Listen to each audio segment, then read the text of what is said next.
মহানবী সাল্লাল্লাহু আলাইহি ওয়াসাল্লামের ইন্তেকালের পরেই সবচেয়ে গুরুত্বপূর্ণ বিষয় মুসলমানদের সামনে এই ছিল যে তারা কোন মহান ব্যক্তিকে মহানবী সাল্লাল্লাহু আলাইহি ওয়াসাল্লামের খলিফা নির্বাচন করবেন।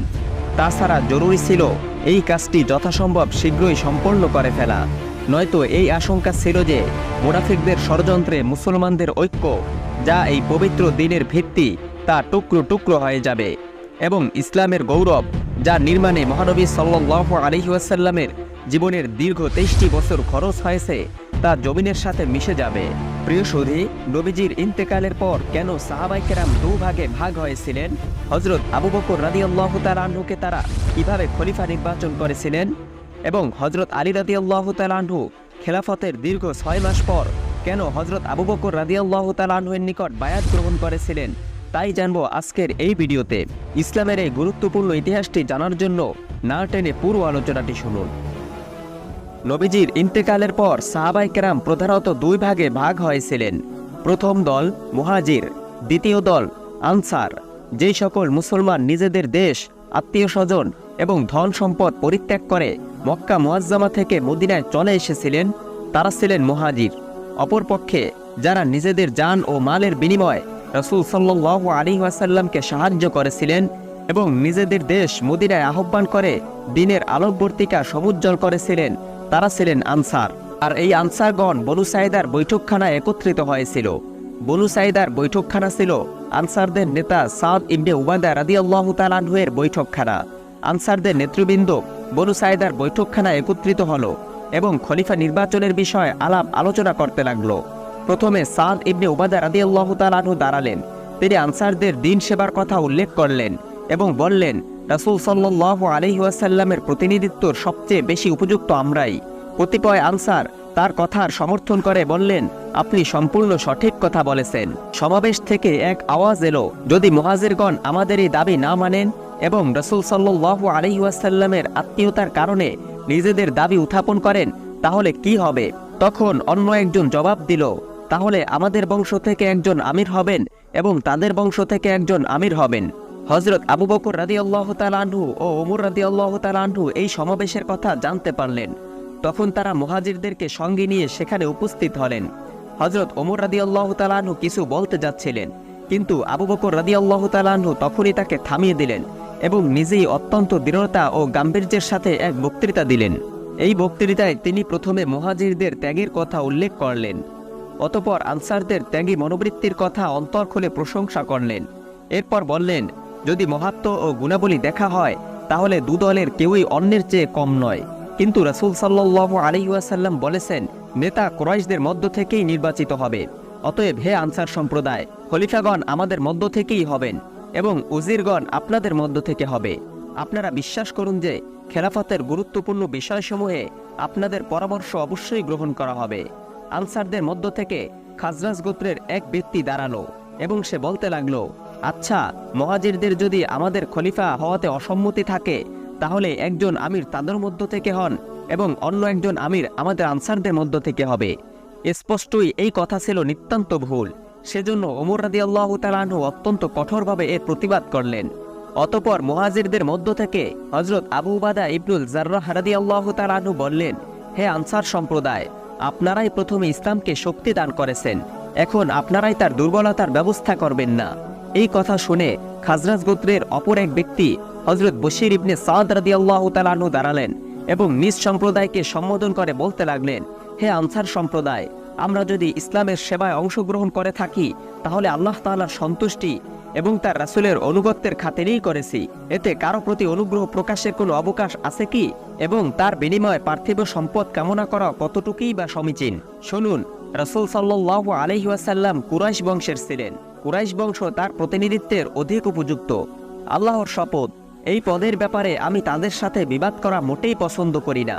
আল্লাহকে ভয় করুন এবং তাদের বিরোধিতা করবেন না।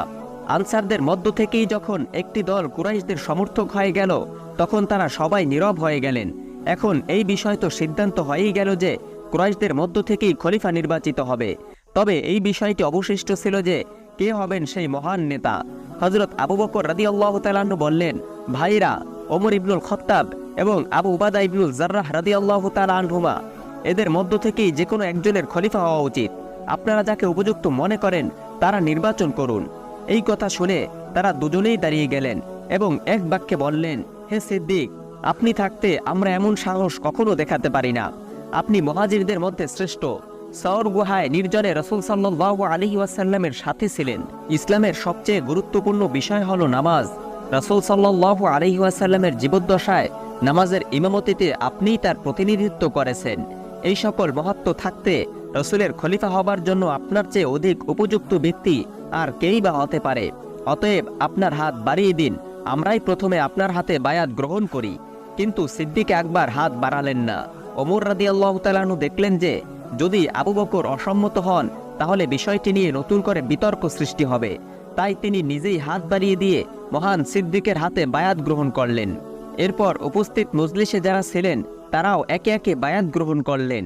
এভাবে এই গুরুত্বপূর্ণ বিষয়টি উত্তমভাবে ও স্বাচ্ছন্দ্যে মীমাংসিত হয়ে গেল। এরপর সাহাবায়ে কেরাম রাসূল সাল্লাল্লাহু আলাইহি ওয়াসাল্লামের দাফন কাফনে লিপ্ত হলেন। প্রিয় সুধী, রাসূল সাল্লাল্লাহু আলাইহি ওয়াসাল্লামের দাফন কাফন কিভাবে হয়েছিল তা জানতে আমাদের এই ভিডিওটি দেখুন। নবীজির দাফন কাফন শেষ হবার পরবর্তী দিন মসজিদে নববীতে সাধারণ বায়াত গ্রহণ করা হলো। এতে সকল মুসলমান অংশ নিলেন। বায়াত গ্রহণ সম্পন্ন হলে হজরত আবু বকর রাদিয়াল্লাহু তাআলা আনহু ইসলামের খলিফা হিসেবে মিম্বরে আরোহণ করলেন এবং খেলাফতের খুতবা দান করলেন। আল্লাহ তাআলার প্রশংসায় হামদ ও সানা পাঠ করলেন। এরপর তিনি বললেন, হে লোক সকল, আমি আপনাদের শাসক নিযুক্ত হয়েছি, কিন্তু আমি আপনাদের মধ্যে সর্বোত্তম ব্যক্তি নই। আমি যদি কোনো শুভ কাজ করি তাহলে আপনারা আমাকে সাহায্য করবেন, আর যদি কোনো ভুল করি তবে আপনারা আমাকে শুধরে দেবেন। সততাই আমানতদারি, আর মিথ্যাচার খেয়ানত। আপনাদের মধ্যে যেই ব্যক্তি দুর্বল সে আমার নিকটে অধিক শক্তিশালী যতক্ষণ আমি তার প্রাপ্য আদায় করে না দেই। আল্লাহ চাহেন তো আপনাদের মধ্যে যেই ব্যক্তি সবল সে আমার নিকট দুর্বল যতক্ষণ আমি তার নিকট থেকে অন্যদের প্রাপ্য আদায় করে না নেই। যেই জনগোষ্ঠী আল্লাহর পথে জিহাদ করা ছেড়ে দিয়েছে আল্লাহ তাদেরকে অপদস্থ করেছেন, এবং যেই জনগোষ্ঠীর মধ্যে পাপাচার বিস্তার লাভ করেছে আল্লাহ তাদের মধ্যে বালা মুসিবত বিস্তৃত করে দিয়েছেন। আমি যতদিন আল্লাহ ও তার রাসূলের অনুগত্য করব আপনারা আমার অনুগত্য করবেন, আর আমি যখন আল্লাহ ও তার রাসূলের অবাধ্যাচরণ করব তখন আপনারাও আমার অনুগত্য থেকে মুক্ত হয়ে যাবেন। প্রিয় সুধী, এই খুতবাটি ছিল একটি বিধিবদ্ধ আইন। তিনি তার খেলাফতকালে এটিকে সামনে রেখে রাষ্ট্র পরিচালনা করেছিলেন। হজরত আলী রাদিয়াল্লাহু তাআলা আনহু এবং তার পরিবারের কতিপয় সদস্য আবু বকর রাদিয়াল্লাহু তাআলা আনহুর হাতে বায়াত গ্রহণ করাতে কিছুটা বিলম্ব করলেন। প্রথমত তারা এজন্য বায়াত গ্রহণ করতে পারলেন না যে তারা রাসূল সাল্লাল্লাহু আলাইহি ওয়াসাল্লামের পরিবার হবার কারণে নবীজির দাফন কাফনে তারা ব্যস্ত ছিলেন। অতঃপর আরও একটি বাধার সৃষ্টি হলো। তা হলো এই যে হজরত ফাতেমা রাদিয়াল্লাহু তাআলা আনহা এবং হজরত আব্বাস রাদিয়াল্লাহু তাআলা আনহু রাসূল সাল্লাল্লাহু আলাইহি ওয়াসাল্লামের পরিত্যক্ত সম্পত্তি মদিনা ও খায়বারের থেকে নিজেদের অংশ দাবি করলেন। কিন্তু হজরত আবু বকর রাদিয়াল্লাহু তাআলা আনহু বললেন, আম্বিয়া কেরামের সম্পত্তিতে উত্তরাধিকার থাকে না, কেননা আমি নবীজিকে বলতে শুনেছি নবীদের সম্পদে কোনো উত্তরাধিকার নেই। নবীগণ যা রেখে যায় তা সবই সদকা হয়ে যায়। যেহেতু হজরত ফাতেমা রাদিয়াল্লাহু তাআলা আনহা রাসূল সাল্লাল্লাহু আলাইহি ওয়াসাল্লাম থেকে এই হাদিস শোনেননি, তাই তিনি এর কোনো প্রতিউত্তর দিলেন না। অপরদিকে মুনাফিকদের কুটিলতায় এই বিষয় নিয়ে ধীরে ধীরে মনোমালিন্যের সৃষ্টি হয়ে গেল। হজরত আলী রাদিয়াল্লাহু তাআলা আনহু যেহেতু সর্বদাই ফাতেমা রাদিয়াল্লাহু তাআলা আনহার মন রক্ষার প্রতি খুবই লক্ষ্য ছিল, সে কারণে তিনি 6 মাস যাবৎ যতদিন ফাতেমা রাদিয়াল্লাহু তাআলা আনহা জীবিত ছিলেন ততদিন বায়াত গ্রহণ করতে বিলম্ব করলেন। এছাড়াও নবীজির গোত্র বনু হাশেমের এই ধারণা ছিল যে রাসূল সাল্লাল্লাহু আলাইহি ওয়াসাল্লামের পরিবার হবার কারণে খেলাফতে তাদের অধিকার অগ্রগণ্য থাকবে। স্বয়ং হজরত আলী রাদিয়াল্লাহু তাআলা আনহু তাদের সমমান ছিলেন। কিন্তু যেহেতু এইসব মহান ব্যক্তিদের মধ্যে প্রবৃত্তির তাড়না ছিল না, তাই তারা এই বিষয়টি নিয়ে বেশি বাড়াবাড়ি করেননি। এরপর হজরত ফাতেমা রাদিয়াল্লাহু তাআলা আনহা যখন অসুস্থ হলেন তখন আবু বকর রাদিয়াল্লাহু তাআলা আনহু তার নিকট এসে ক্ষমা প্রার্থনা করলেন। এরপর যখন তিনি ইন্তেকাল করলেন তখন আলী রাদিয়াল্লাহু তাআলা আনহু সিদ্দিক আকবরকে ডেকে বললেন, হে সিদ্দিক, আমরা আপনার শ্রেষ্ঠত্বের স্বীকার করি। আল্লাহ আপনাকে যে খেলাফতের পদ দান করেছেন তাতে আমাদের কোনো হিংসা নেই। তবে এটি নিশ্চিত যে আমরা নবীগৃহের মানুষ হওয়ার কারণে খেলাফতকে নিজেদের অধিকার মনে করতাম। আপনি আমাদের অধিকার খর্ব করলেন। এই কথা শুনে হজরত আবু বকর সিদ্দিক রাদিয়াল্লাহু তাআলা আনহু কাঁদতে লাগলেন। অতঃপর বললেন, আল্লাহর শপথ, আমার নিকট নিজের আত্মীয় স্বজনের তুলনায় রাসূল সাল্লাল্লাহু আলাইহি ওয়াসাল্লামের আত্মীয় স্বজন বেশি প্রিয়। এই বন্ধুত্বসুলভ অভিযোগ নালিশের পর হজরত আলী রাদিয়াল্লাহু তাআলা আনহু মসজিদে নববীতে আগমন করে সকলের সামনে সিদ্দিক আকবরের হাতে বায়াত গ্রহণ করে নিলেন। প্রিয় সুধী, হজরত আবু বকর রাদিয়াল্লাহু তাআলা আনহুর খেলাফতকালে কি কি ঘটেছিল তা জানতে আমাদের পরবর্তী ভিডিওগুলো দেখার অনুরোধ রইল। আজ এ পর্যন্তই। আমাদের চ্যানেলে নতুন হয়ে থাকলে সাবস্ক্রাইব করুন।